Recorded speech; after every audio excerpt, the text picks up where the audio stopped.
Good morning, everybody. It's an honor for us to be addressing a audience like this. We're certainly not qualified in the medical sense, but we were parents to a beautiful little boy. This is the first talk that my husband and I are doing together. So if there are tears, I think there's a bit of housekeeping to this talk. Ignore us, and we'll carry on talking. No hugs allowed. Fred and I have never spoken together, so bear with us. It's all about communication, so you'll see how well we communicate as a couple and as we go forward through this talk. All right, so what we're wanting to do, and Melissa's a bit worried about me. She's a lot stronger than I am, so just bear with us. But we want to talk about communication. Sitting here listening to everyone over the last couple of days, or yesterday and today, it was evident to me that communication just kept being elevated right up here. And then when I had the Bush pilot, when I looked at that presentation, and he came up and he said, "That's it, number one, communication," I said, we're at the right place. We're talking about communication today. And really just understanding. So hopefully what we can do is deal with some of the principles of communication. I will be dealing with it purely from a business perspective. And Melissa will be coming in and saying, you know, where did it go wrong with us? We spent 15 months in ICU.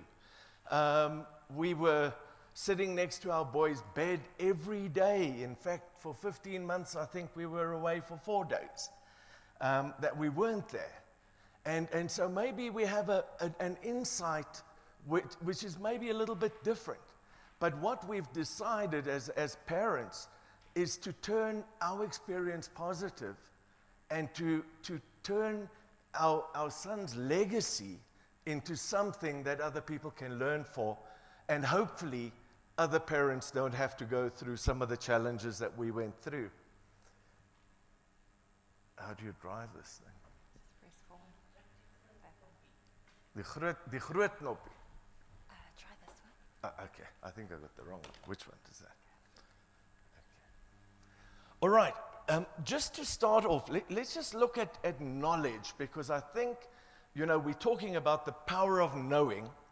And when we look at the definitions of knowledge, I think human faculty resulting from interpreted information, understanding that germinates from a combination of data, information, and experience, and then individual interpretation. Variously defined as things that are held to be true in a given context and that drives us to action if there were no impediments. It's also justified true belief that increases an entity's capacity for effective action. The perception of an agreement or a disagreement between two ideas.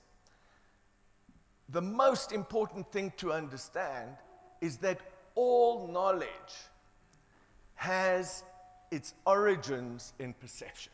And perception at the end of the day is reality. Okay?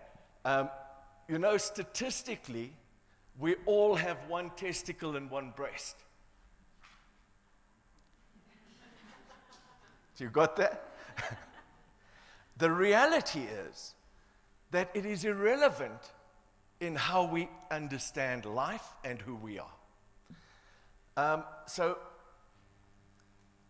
a study was conducted recently in 2017 that just by the Project Management Institute in the US, looking at the reason for failure of projects. Why do projects fail? Why do organizations fail? And these studies have gone through a whole lot of areas, but the one issue that stands out is communication. Okay. So companies risk, on average, $135 million of every $1 billion spent. So on any project, $135 million is understood to be risk. Of that, okay, $75 million, 56% is directly ascribed to ineffective communication. Okay. Ineffective communication is the primary contributor to project failure, 1/3 of the time,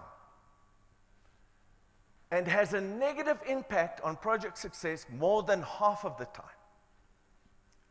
High-performance organizations, those completing an average of 80% or more of the projects on time, on budget, and within goals, create formal communication plans for nearly twice as many projects as their lower-performing counterparts. So what we are really going to be going through is the need for effective communication. So you're probably all wondering why I'm standing here without shoes on. And I think really what struck me for the last few days was how communication kept coming up through all the talks. And it really was a highlight for me to see that everything that we witnessed within Sam's journey, that were things that I just thought, how is this happening? How do I change it? How do I have a voice? Have been recognized within the various talks.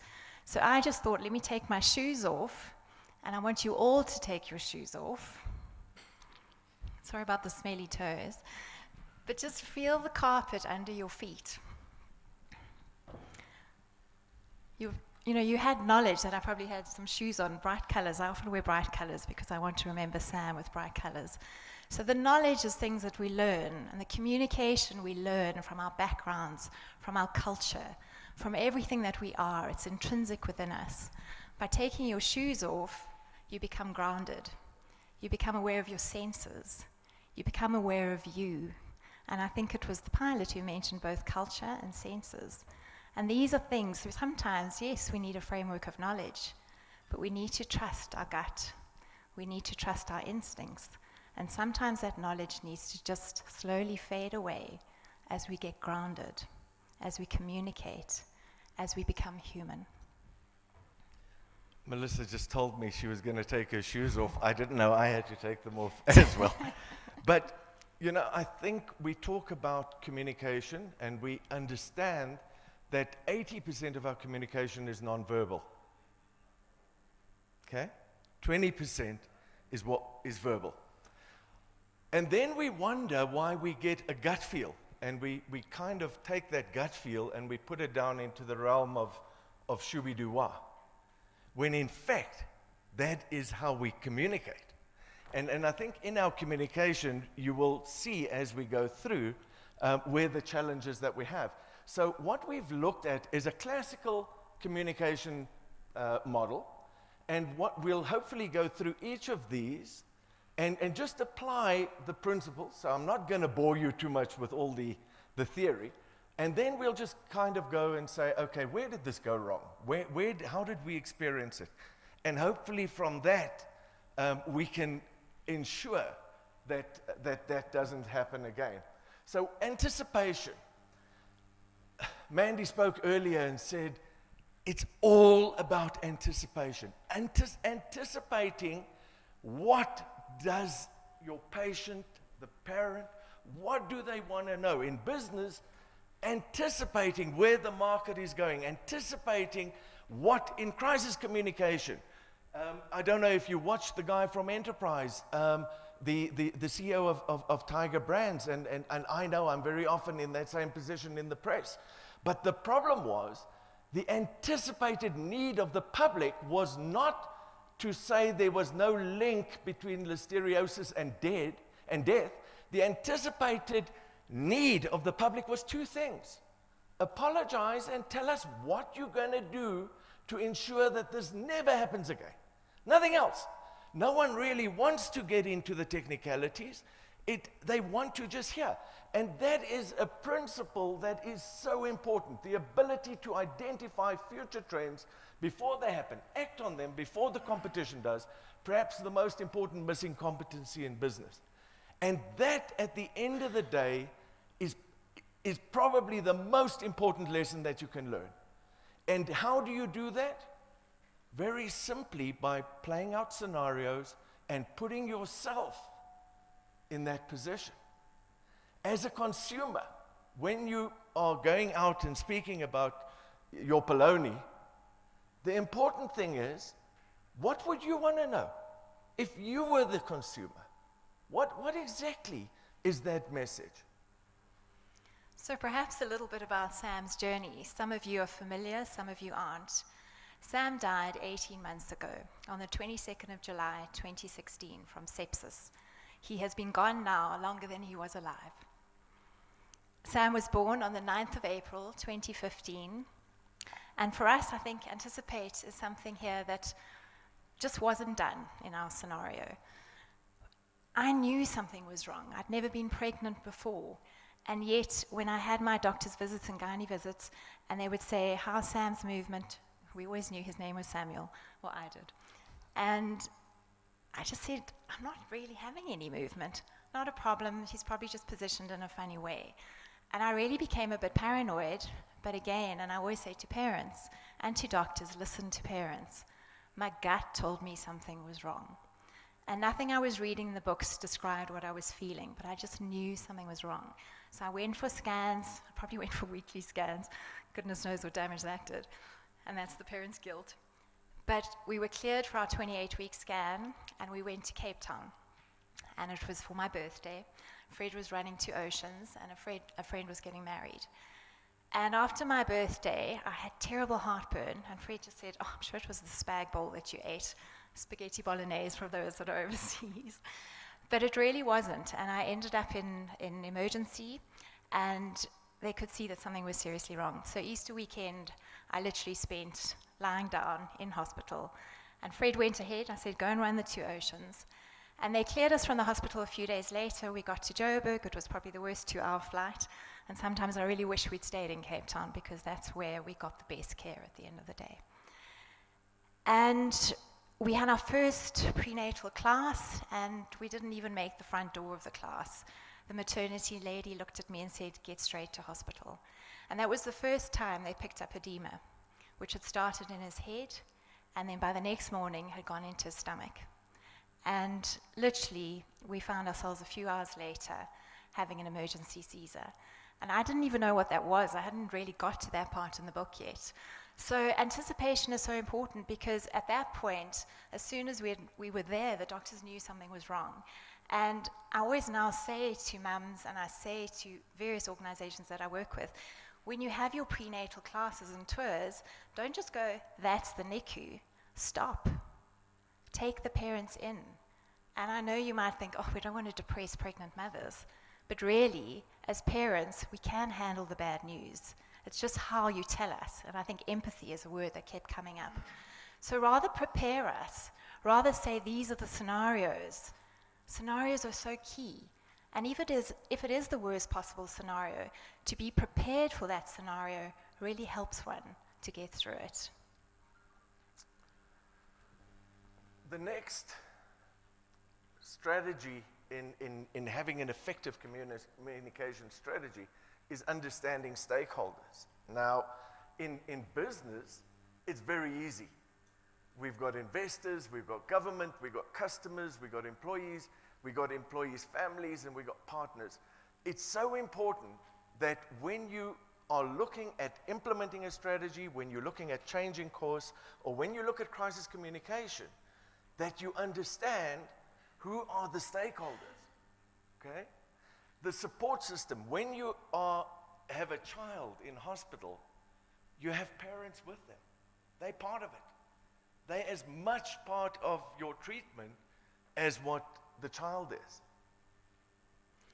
So from Sam's perspective, I think that was one of our biggest complaints.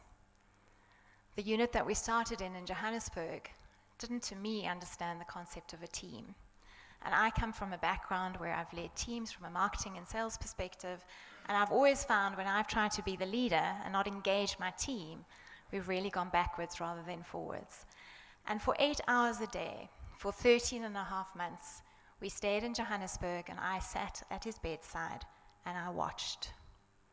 I watched what worked, I watched what didn't work, but I had no say.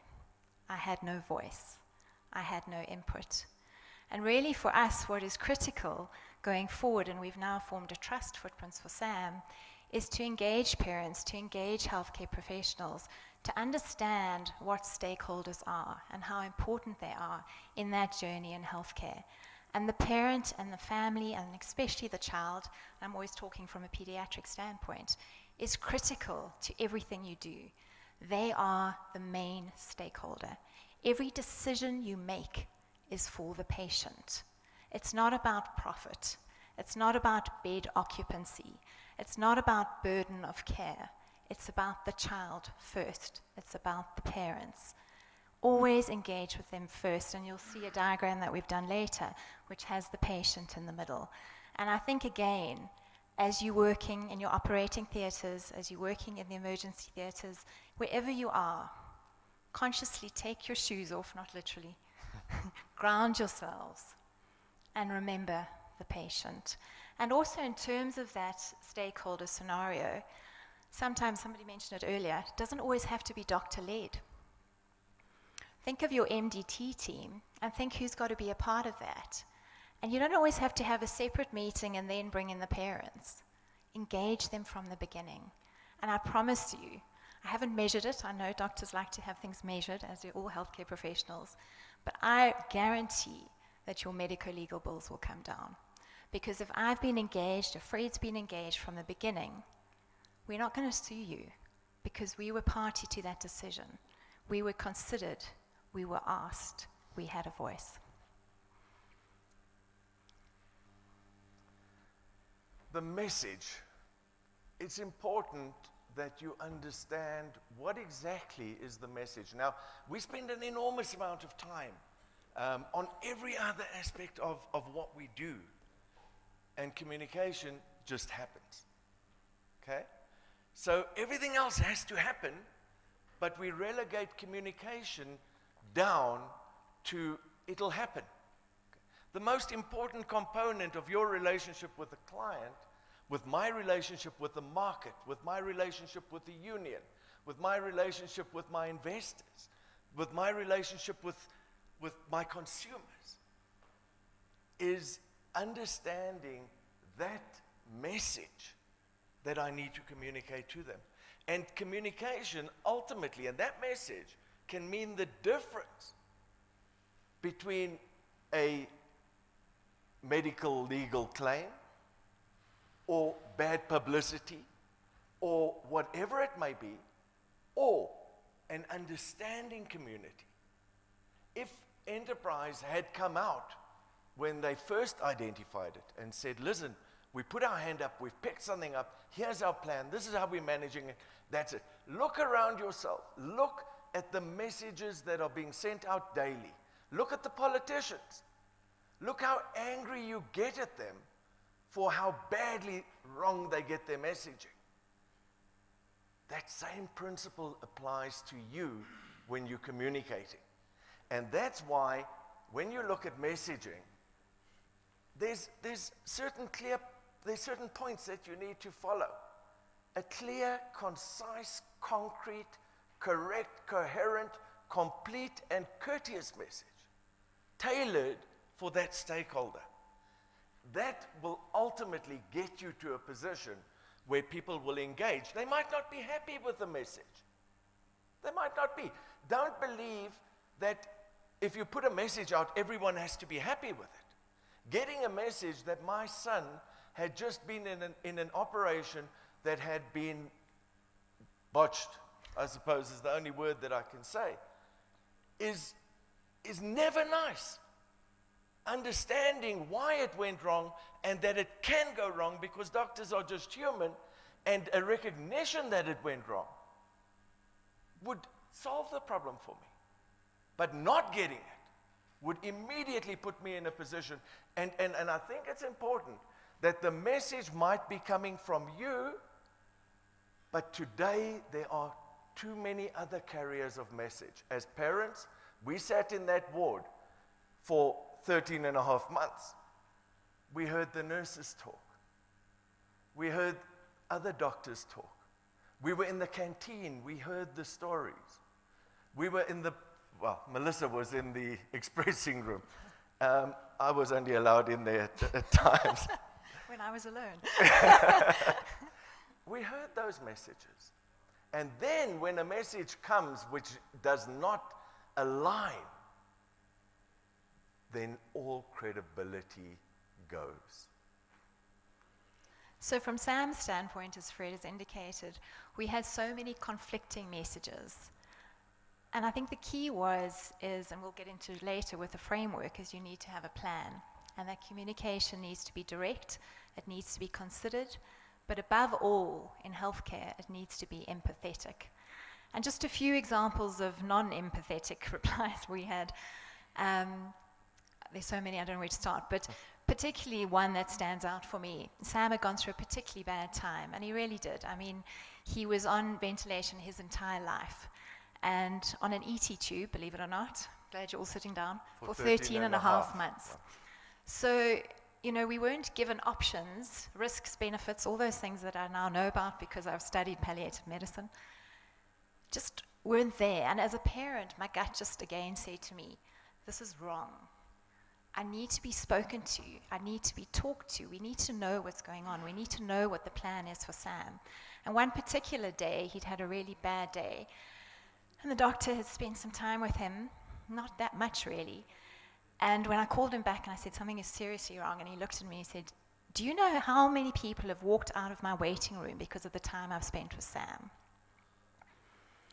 I really wasn't sure what I was meant to say to that. Again, he had a muscle biopsy, which was about 9 months after he was born.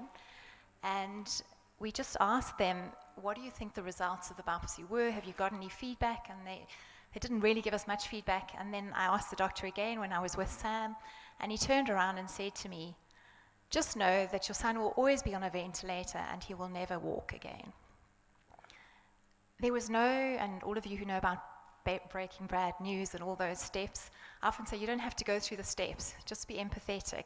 Say, let's step aside. Let's find a quiet place to talk. Make sure that the environment is correct for giving that news, for giving that message, and make sure that you have concrete information against which you're making that statement. I then found out that the muscle biopsy was completely inconclusive. It had been badly done, and when it was correctly done, when we finally got to Cape Town and Red Cross Children's Hospital, we then got a diagnosis. So Sam was undiagnosed for 13 and a half months. So again, those points are very, very, very important. But above all, if you forget all of them, remember to find a space, a quiet space, find the time, sit down and have an open, honest and empathetic conversation with the parents, especially for those that aren't educated, who come from a different background. We were educated. We were at a private facility for most of Sam's journey. I'm relatively okay. I think I'm from a knowledge perspective. And yet, I had no voice. There were no messages. They weren't clear. They weren't concise. So can you imagine somebody who doesn't understand the language, who's from a different background, who really is not educated? They really don't have a voice. So you don't need to dumb down. You just need to sit down and take the time. Identify the team. Communication, Melissa spoke about the difficulty of getting a message. We had a doctor who was in charge of our son who would not give us his cell phone number for 13 and a half months. We had to phone a nurse. However, if you were prepared to join a multi-level marketing organization, you could get his number. And it's an incredibly difficult situation to deal with when you are relegated all the time to when it is convenient and understanding. And I think it's important to that we as parents understand the pressures on doctors. We understand, and believe me, we've seen them. We've seen doctors burn out. We've seen people under pressure. We've seen people work through the night, and we have the most incredible respect for that. But those little things make an incredible difference. When we arrived in Cape Town, the first thing that the doctor in charge did was give us her number. We never phoned her, but we knew there was comfort in that. If we look at the team, it's important to understand that some people are just not good at communicating, okay? It's okay. You don't have to be. But what is not okay is if you know you're not good and you still try and do the communication. Get people that are good at communicating. Get people around that can communicate and that can take people into, again, I refer to the CEO of Tiger Brands, and I'm probably being really unfair, but it's just being very topical. He's not a good communicator. He's not a good communicator.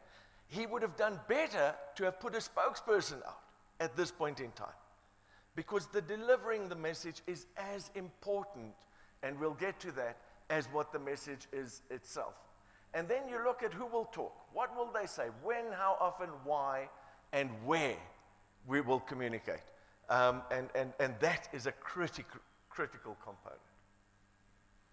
Okay, I need a prop that I left behind.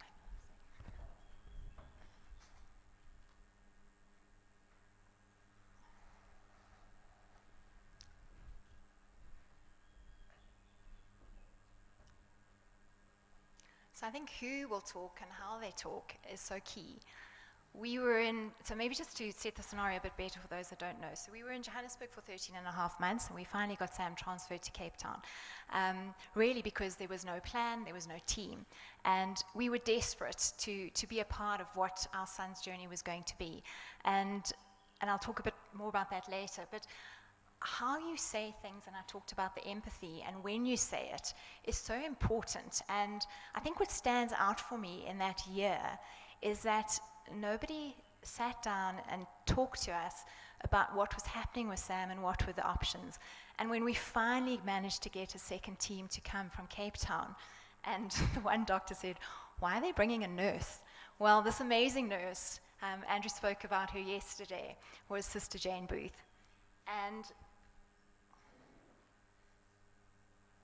Jane arrived with this bear and a bag, and she found a room, a quiet space for us to sit down with the doctor, and she said to me, "Melissa, why are you so terrified by a trachea?"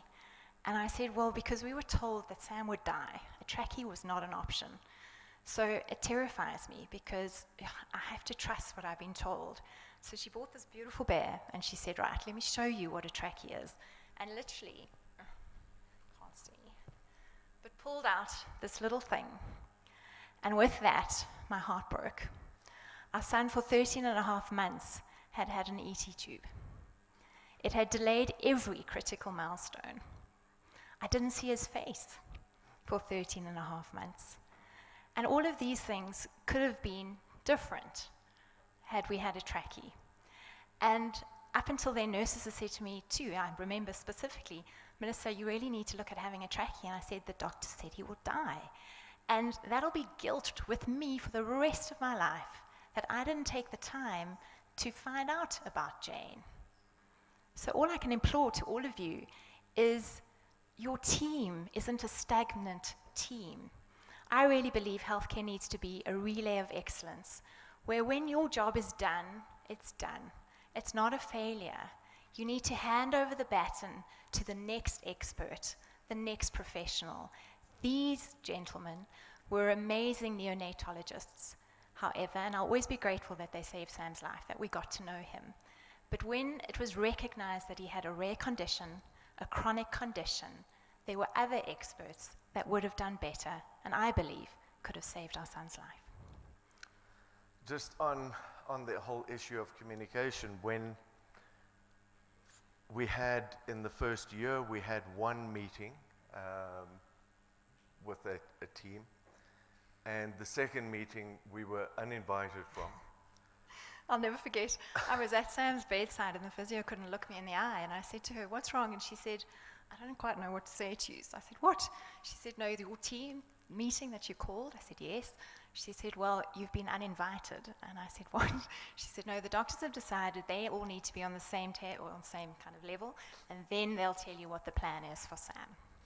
And the second story that I have is, we had the doctor fly up from Cape Town. She took us into a room with Sister Jane Booth, and they sat and spoke to us for 20 minutes. And after 20 minutes, I turned to her and I said, is there anything else? They asked me about my family and Melissa's family and where we come from. And in my mind, it was all about genetic profiling. They were trying to work out what was going on.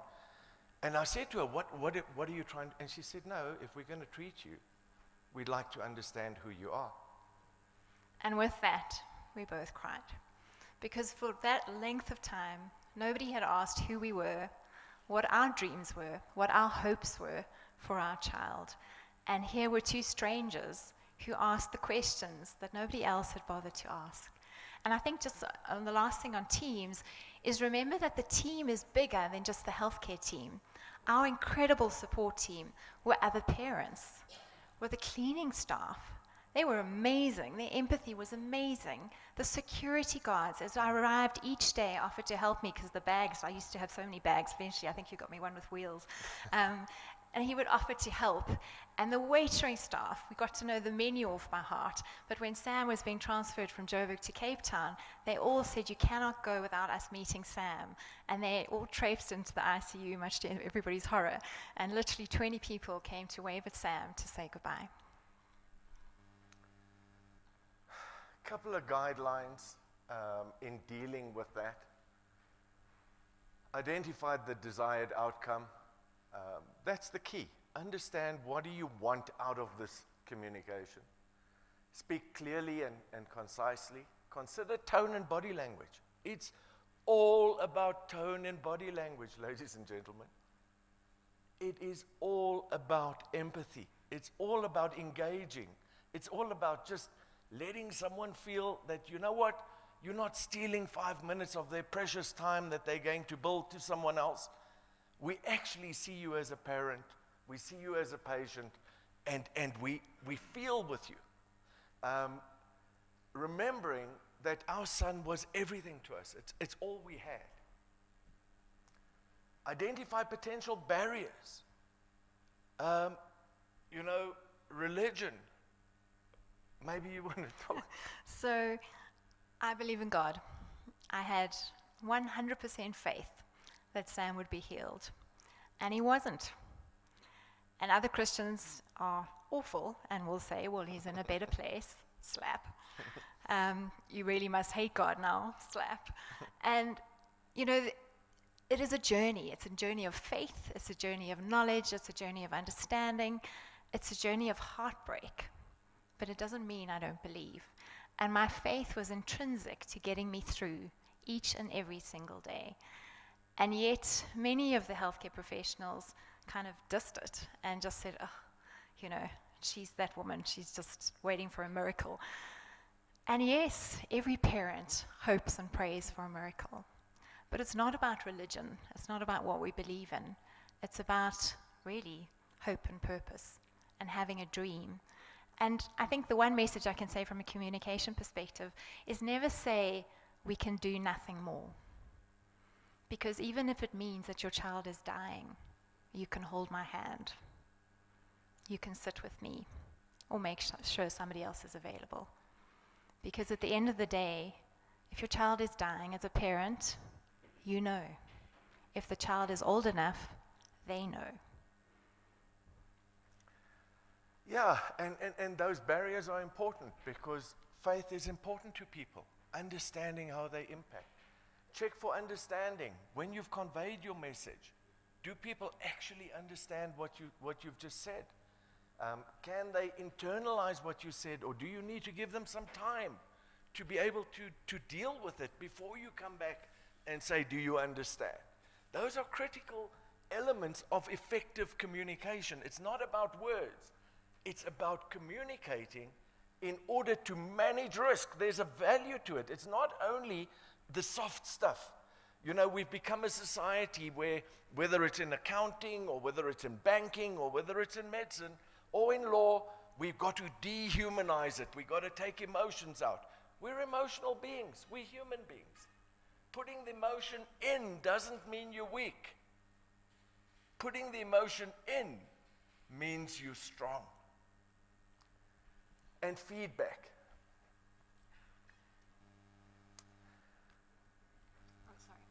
So from a guidelines framework, I just quickly wanted to say that having a plan is so important within those guidelines, because you need to have a plan, especially with a chronic child. And from Fred and my perspective, our plan was one day when we came home and we literally wanted to, I think, shoot each other. And Fred just stepped up and said, as parents, we can't fight with one another. We need to be there for one another. And that was so important. So I think when you're dealing with parents, and I'll say this later on, is we're not always difficult parents. We're just really stressed. We're really emotional. And we also just need a framework in which to go forward, because it's totally unknown to us. This is something, you walking down those corridors every single day, this is like outer space for us. We need a framework. We need a guideline. And Fred was my rock, and we're very blessed because 80% of couples, when they lose their child, they lose each other. And we've been very blessed. So thank you, my love. And then, as parents, we've now put together a guide, and I'll just quickly mention it if anybody's interested. Mandy's been amazingly supportive. Nekes, can I say? Nekes printing 11,000 of a parent survival guide that we've put together, and that's going to go out to all of their wards. And that's everything we wish we had known when we went into that NICU. And then doctors, really from a framework perspective, as I said earlier, have a plan. Healthcare professionals have a plan, and that plan needs to be flexible. What are the barriers to effective feedback? Selective listening. We listen for an outcome. We want to listen, and we only listen for an outcome. And we listen for an answer. We are not listening, we are preparing to respond. And if you forget everything else I'm telling you today, and you just next time listen and then respond, as opposed to formulating your response while you're listening, I promise you it'll make an incredible difference to how you approach it. Interrupting. If a parent needs, or anyone, a stakeholder, whoever it may be, if they need to talk, let them talk. Keeping them quiet does not let the problem go away. The problem will manifest itself in a legal issue, or in a press issue, or in a PR issue, or somewhere. But keeping it quiet will not make it go away. Understand that. Know all. You know, the one thing you learn in life, the more you know, the less you know. And those that know how little they know more than any of those who don't. And you see it. As a parent, you know what? You are not impressed by someone who knows everything. You are impressed by someone who admits the limits of their knowledge, but who is prepared to help you on that journey of finding that knowledge. That is where true value lies. I think you've covered it. And statistics I've spoken about. Communicating bad news. I think we're not going to go through it in detail. I think you all study this. But I think the most important thing is to remember that there are no particular steps that one has to go through. I think I said earlier, just take time and sit down and have those conversations. And I think be prepared. Be honest, be empathetic, and be prepared. But take time. And I know that time is something so precious within the healthcare industry. We understand that. But I honestly believe that if you take the time to sit down and have those conversations, you will ultimately save time, because you will get the information. You'll know what's happening around you. And by spending that time, you're going to get a lot more feedback. And I often laugh, we're talking about feedback there quickly, that the one thing that also stands out for me with Sam is when the doctors were doing their handovers, the nurses were doing their handovers, I as a parent had to step out. I wasn't allowed to be there. I'm not sure what they were saying, but I always say, and with a lot of the work that I'm doing now with some of the groups, is you need to include the parent in that handover. You need to include them in the rounds. And it might be difficult, especially when there are cultural barriers and language barriers, but you're going to learn more from the parent than you're going to learn from any piece of paper that somebody's written in, because we observe and we know if that child is blinking differently. And often I would say there's something wrong with Sam, and I was ignored. And then 2 o'clock the next morning, there'd be an incident and he'd be resuscitated.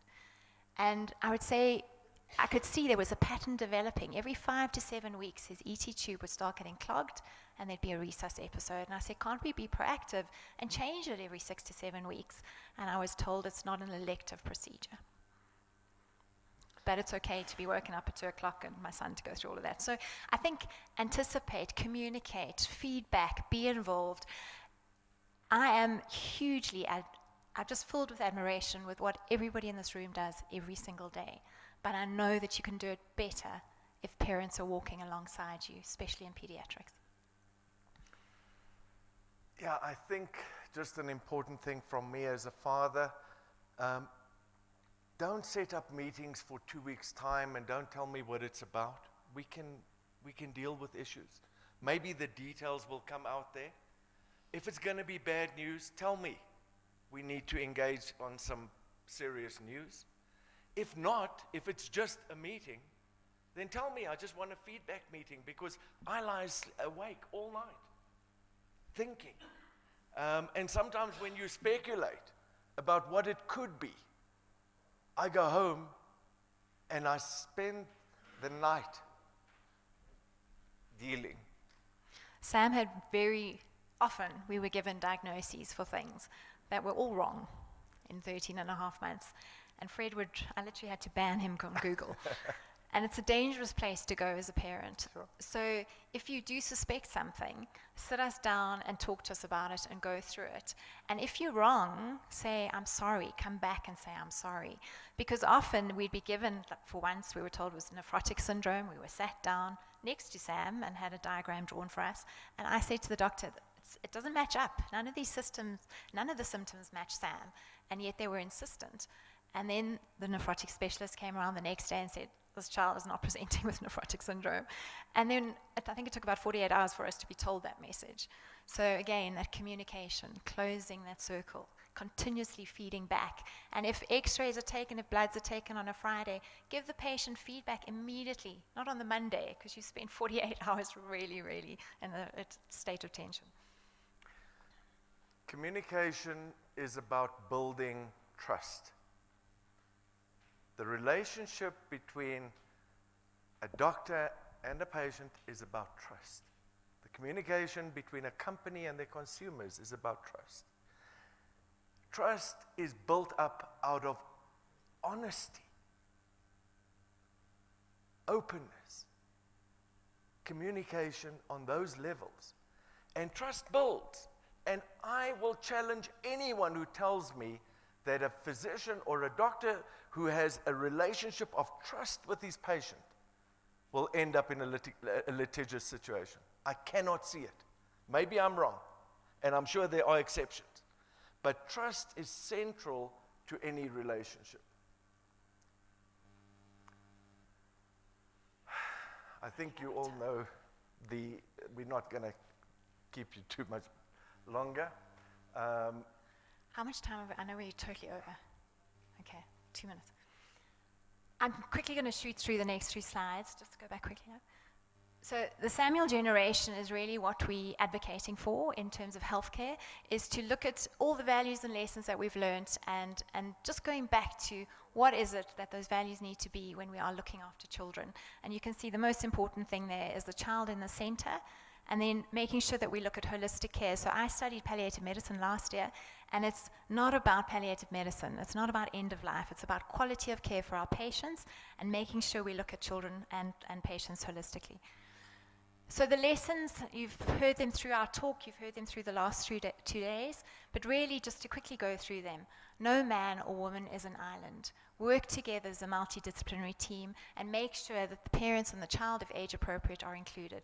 Nurses, listen to the nurses. They are amazing individuals with amazing knowledge. Mutual respect is fundamental.